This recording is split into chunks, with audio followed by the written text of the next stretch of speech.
Private security has become a substitute for police protection in many of South Africa's suburbs. The poor have no money for such defences, making them easily accessible to criminals. Doorways are flimsy, pathways are perilous. It's easy to hide under the cover of darkness. And of course, one of the answers is mob justice. But as we all know, mobs, in their haste, make irredeemable errors. And that's what you are about to see in the following visuals. Again, be warned, they are extremely disturbing. Community journalist Golden Mtika says so-called contact crimes are common in Diepsloot.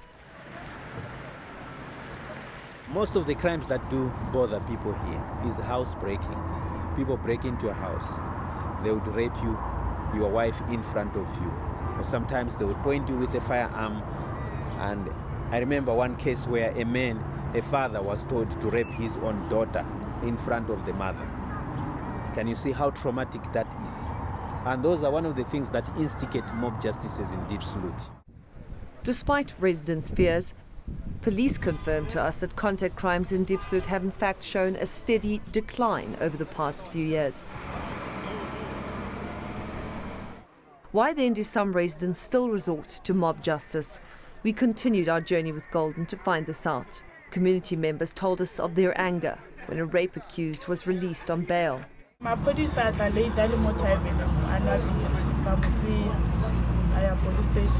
Wednesday,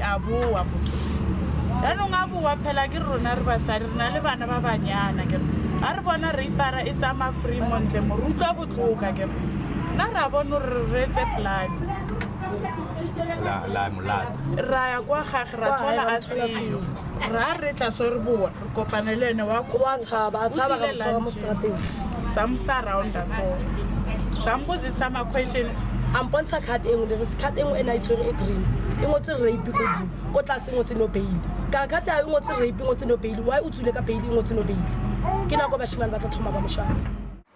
It seems little is done by authorities to explain why bail is granted, how the justice system works. So come police aba kono berekisana le lena sentse ka ga botse ma police a bona o bola nnete a ba tshwara botse sa bona ke dijuju the point is ba re ba tshela ke bojuju and then o ka lebelela gore juju yona e bola e oketsang crime ba busha ka go tsore go ngole go ntshwere ke na itse ke tlo fo ntlo ke ba ga ke. Some members of the community even joined the local community policing forum to try and combat crime legally. But even they don't have faith in the police. Patrol sometimes by dira let's say about miracle kabo 7 or 8 ne ntwengo sha botlhoko a re bo ambora 11 12 ba chaisha na kongo o krelore ba thola crime ka taba gore motho ga fitla go maponesane ba motswere e ba ile gore no jena di tswere a di gone go fitla ka stationeng go bohloko fetša time ya gago o founela ka stationeng ka phone ya 011 ya mo Diepsloot police station maponesa e be ba sa fitlhe ena ba sa fitlhe kwena o le ka gare ga mob justice o lo committee a o sa tseba na tamele we say. Police deny they are slow to react. They told us their average response time to serious crime in Diepsloot is 21 minutes. And Professor Harbour says it's often not an issue of police competence, but of access. If you were a policeman, say 2 of you in a car, and you're driving through there and you meet a gang, your capacity to get out of the situation, you can't turn your car to reverse is difficult because of the nature of the very poor quality of the roads there, would make you extremely nervous. I wouldn't put the blame on the police, to be quite honest. I've worked very closely with the police and I see these guys, they try their best, you see. But the problem is one. We've got a big police station which is built in Extension 2, which is unfinished up to now. The roads as well, they're not accessible. There's no electricity at night. Do you think the police would go in there at night and patrol in the dark passages of Extension 1, where there's a lot of criminal activities going on? The new upgrade to the police station got the go-ahead in 2010. It then ground to a halt, allegedly because of a dodgy contractor. But police have confirmed that the Department of Public Works is in the final stages of assigning a new contractor to finish the project.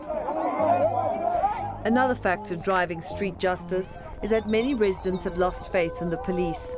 Shockingly, they sometimes even prevent police from doing their jobs, as happened when a crowd got hold of a robbery suspect. Brought him on the street. When he got there, he was stoned.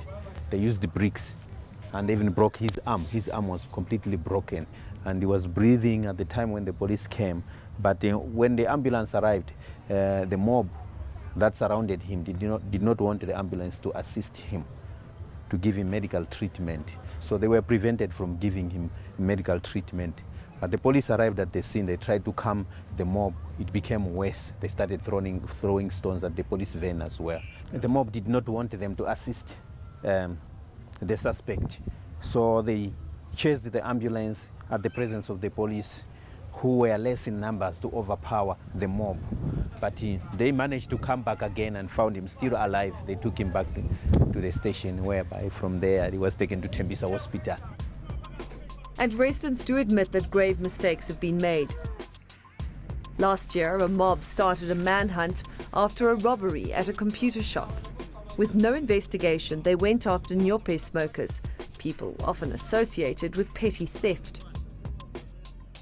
Danger, as he is known, was a notorious addict. He became an automatic suspect and was severely injured. He was later proved innocent, but still lives in fear.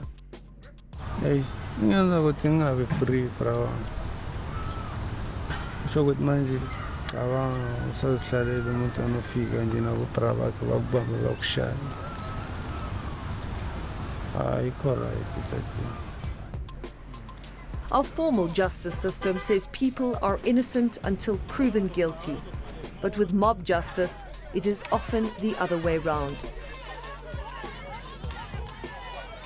Despite this, a lot of Diepsloot residents feel it is their only choice. Mob justice, all right, because sometimes what too sharp. Mob justice, all right, or wrong. But or mutola, like urapi, arnashu, romate, ramola.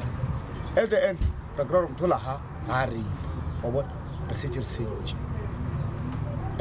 So, more all right.